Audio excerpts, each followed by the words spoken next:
Hello and welcome to Comic Culture. I'm Terrence Dollard, a professor in the Department of Mass Communication at the University of North Carolina at Pembroke.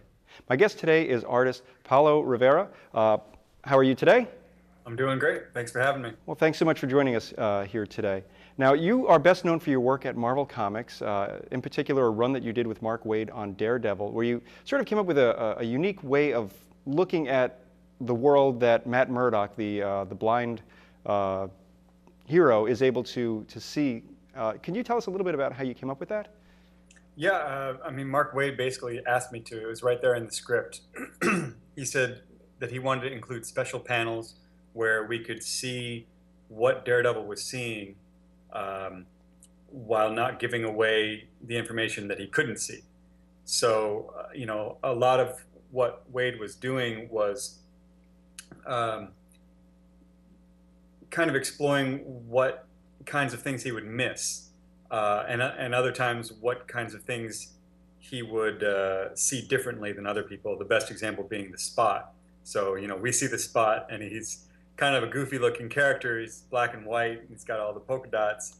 But when Daredevil looks at him, he's like, I think he described him as like jagged ice when he touches him, because he's there but he's not there, and space is warping throughout him. So it's a much creepier character for him to look at than for the rest of us. We look at him, he looks goofy, but Daredevil, he's a, I don't know, he was a threat to a lot of people because of what he could do. But when you looked at him, he just wasn't that threatening. Now, you also, when you were coming up, there's one page in particular where Matt is talking to Foggy on the streets, and you are kind of cutting into what we see with what Matt sees. So, as an artist, as a storyteller, is this something that you get sort of that Marvel-style script, or is this a full DC-style script, and you're just putting the pieces in, or how does that work for you as the artist? For having worked at Marvel for over a decade, I've never gotten a Marvel-style script. They always were very, very specific about what they wanted. I always had great writers, and they were happy to let me take liberties if I needed to. But it was always pretty much, this many panels, here's who's talking, here's what they're going to say. To the point where, like, there were some times where I would do the expression according to the line that was in there, and then upon second pass, they would actually change something. And when I read it, reread it, I was like, oh, that doesn't work. So I'd actually go back to them and say, can you change it back?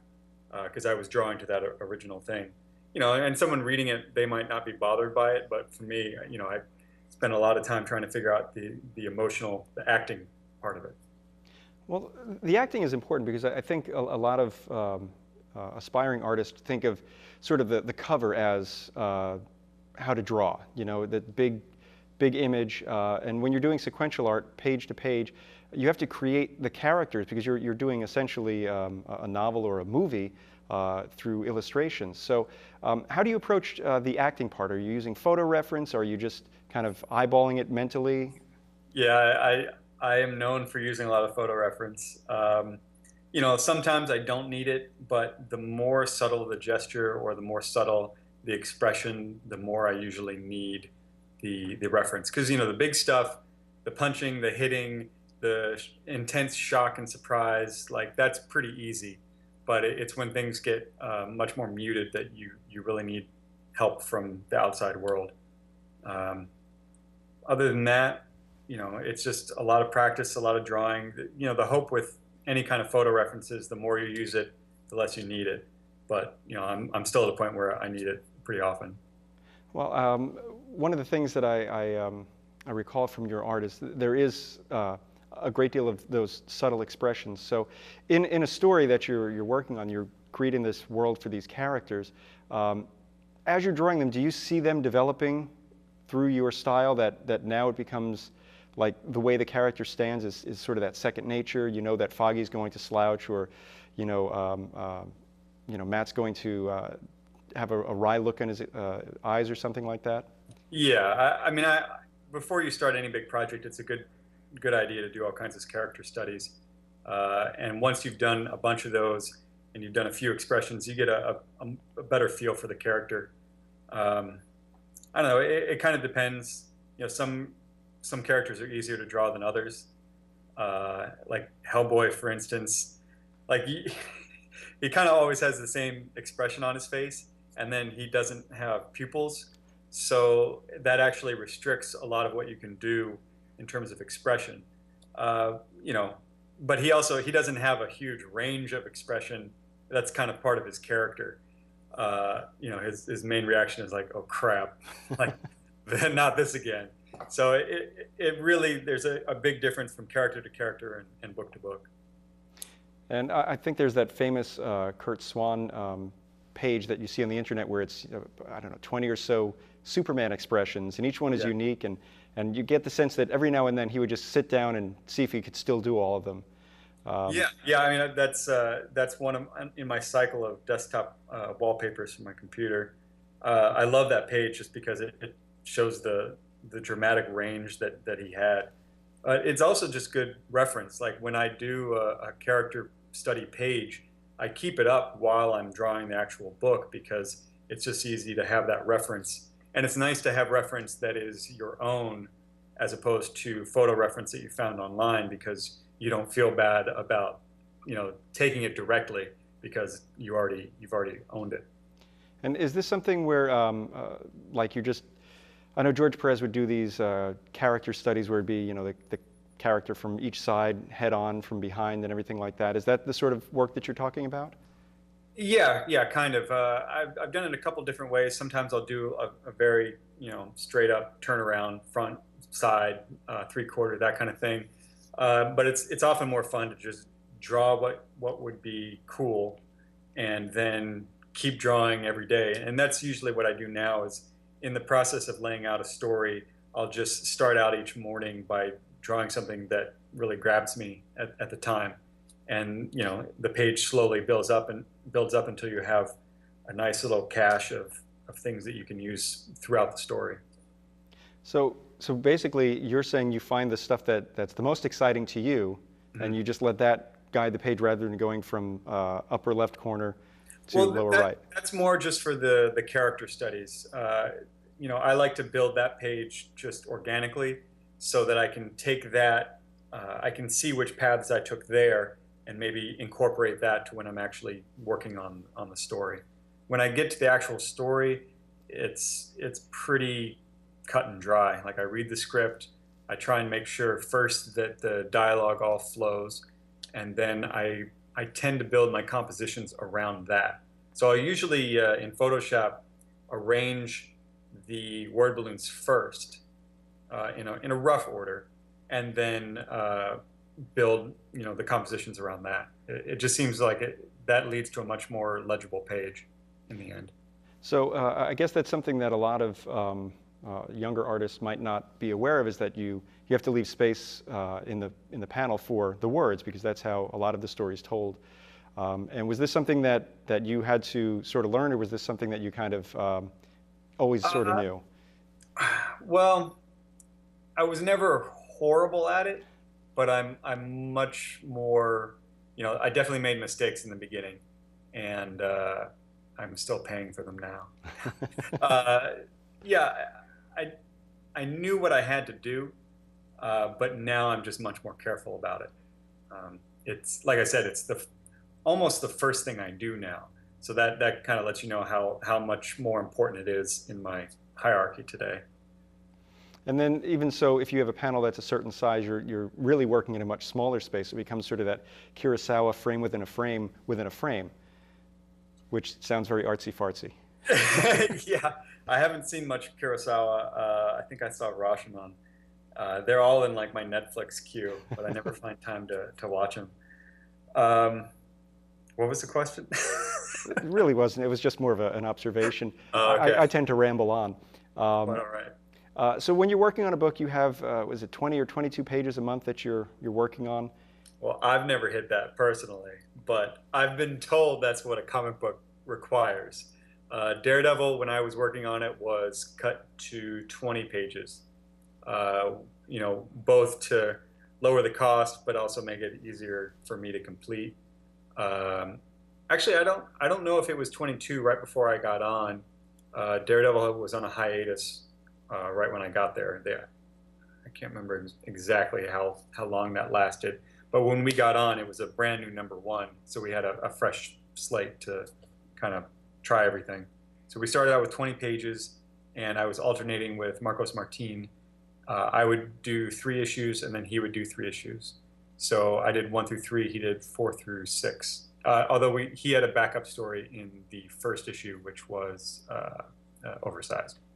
And so I guess then your pace is a little less than a page a day if you were starting at 9 in the morning and ending at 5 in the afternoon. Yeah, you know what, my editor Steve Wacker, I think he was counting on me to do a book every 7 weeks, if I'm not mistaken, because if you're in publishing, it takes they have to put out the book, so they have to be able to depend on you. So the editors want you to be honest with them, like how fast can you do that? And we had already worked together on SpiderMan before, but on this one I had to pick up the pace. So that's when I brought my dad on, and he would ink over my pencils, and then also Javier Rodriguez would color.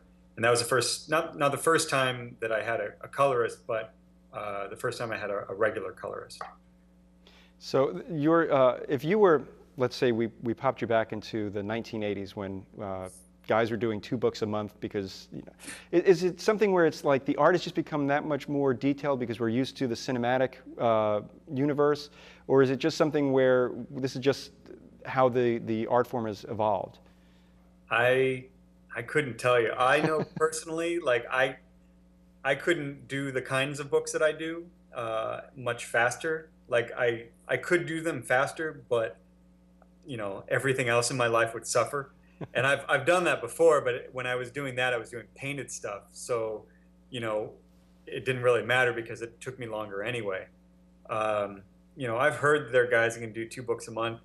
I can see what they're doing to speed things up, and it helps working from the Marvel style, where you have a little bit more control over what you're drawing. Because if you're getting a script and all of a sudden they say, this crowd scene and it's got all this different stuff that you need to put in there, it's your job to make sure it all fits. But if you're working Marvel style, you get a much more general idea of what's going on. So you can show the crowd, but you don't have to show the crowd and this one particular car in a caravan and some sniper up on a roof and like that kind of stuff. Like you can break that up into more manageable panels and thus make your job easier and faster. So I think that could be part of it. But having been a kid in the 80s, I can't say what they were doing differently back then. Styles were simpler, but some of those same styles exist today, and I don't know if they're necessarily drawing that much quicker. So yeah, I don't know. It's tough to say. I can only speak for myself. I know I'm not fast enough. Okay, well, I do want to just keep throwing these oddball questions at you. There'll be some math, and then of course the swimsuit competition. Now, recently you left Marvel, and you issued a statement about that. Not that recently. Well, it was 2012. 2012. Yeah. Well, that just shows how out of the loop I am. But what's the difference between working for a company like Marvel and working on stuff on your own? Yeah, my intent was to leave Marvel, start my own, not start my own series, but to do my own graphic novel. And I did start working on it, as soon as I quit. But I didn't count on the other companies that wanted me to work for them. So I got to scratch a few itches that I'd always wanted to scratch. I got to do some Batman. That was awesome. I got to do some Hellboy, plus a bunch of covers for any number of properties. I got to the point where I wrote a script, I did some character studies, and I'm still currently shopping it around. So I have, I think I found a publisher. It's just a question of me making the free time to actually do it. So that's what I'm doing right now. Is I'm clearing out my schedule because I have a backlog of commissions going back to 2008. Wow. So I haven't been doing a whole lot of comics lately, but I'm trying to clear everything out so that I will have clean slate and I can just start working on my own book by hopefully the end of the year. Well, this leads me in a couple of different directions. One, when you're working on a book like Batman, it certainly has a different tone than the Daredevil work you were doing, which is a lot brighter. Although they might both take place at night, you know, Batman is supposed to be dark, moody, and gothic.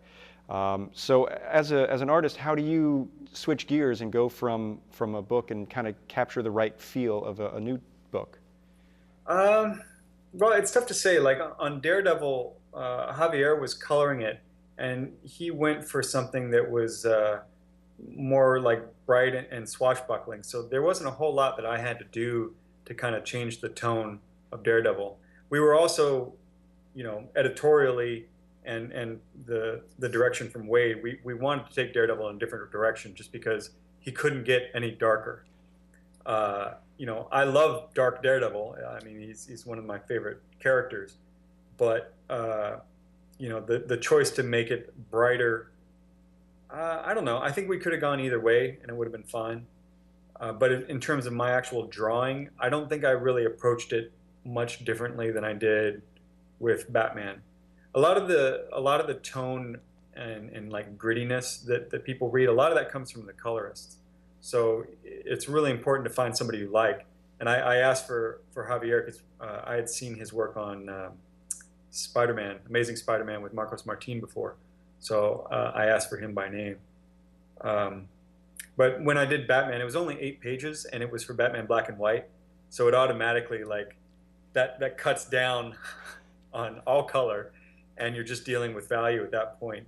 And, you know, Batman looks beautiful in black and white. So you can't go wrong there. I would love to do an all black and white Batman. I don't know if they would ever do something like that, but it would be a lot of fun. Well, that's interesting. And the book that you're working on, or the book that you want to get started towards the end of the year, is this something that you said you were talking to a publisher? Is this something where you also have to incorporate like a crowdfunding Kickstarter campaign to get that going, or? I had contemplated that for a while, but the publisher I'm talking to right now is hopefully going to finance it, but knock on wood. we'll see. You won't know until I actually start drawing, but I think they're gonna take care of it. Yeah, it's because it seems like now the way a lot of publishers are working is they want you to get some seed money, I guess, and then they'll work with you on that. You see a lot of these campaigns coming up on my Twitter feed or something like that. Yeah, and I think it's a really viable publishing strategy, and I think I would definitely do it if I didn't have this other option. So if that weren't coming through, then I would definitely try the Kickstarter or Indiegogo or even using the panel syndicate. That's Brian K. Vaughan and Marcos Martin. Pay what you wish, and you know, it's just a PayPal account. They're just saying, okay, here's a PDF, pay us what you want, and you know, I don't know the specifics of their financials, but Marcos told me he's doing fine. So I think it's paying at least as well as Marvel, if not better. But again, I can't say for sure. Right. But you know, for me, I think that would be viable. I don't think it's viable for everyone because you have to have an established brand and you know, a history in the comics world. Every once in a while, you'll see something that takes off that seemingly came out of nowhere, but usually those things, even those have history. You know, best example is my friend Ryan Brown. He did God Hates Astronauts, and it was a phenomenally successful Kickstarter. But you know, he'd been busting his butt for years trying to get the thing done. It just happened that the technology kind of caught up with him, and then he was able to launch this whole project that's, again, seemingly came out of nowhere. Now, is it difficult? Because I know I've got an arts background. I've worked in television for a while, and my strong suit was never business administration, math, trying to keep a budget and that sort of thing. Yeah. So do you find it, now that you're working commission work and you're getting ready to start this new series, are you finding that you have to do a lot more administrative stuff? And if so, when you were studying at art school, did they have any courses that were sort of geared towards giving you that, I guess, mindset? It's tough to say. you're forcing me to think back. Okay, so I did I did sign up for a class. I was in the illustration department, class of 2003 from the Rhode Island School of Design. They did offer a course about, I don't know what it was called, but it was like career management, all that kind of stuff, promotion, a whole broad range of subjects. And I went in, I think on the first day, I think my friend Akiko Johnson was there as well. And whatever they were telling us, it could have just been that we were young hotshots, didn't know anything, but we were like, yeah, we know this stuff. So we dropped that class. I could be botching it. Like, again, this is over a decade ago.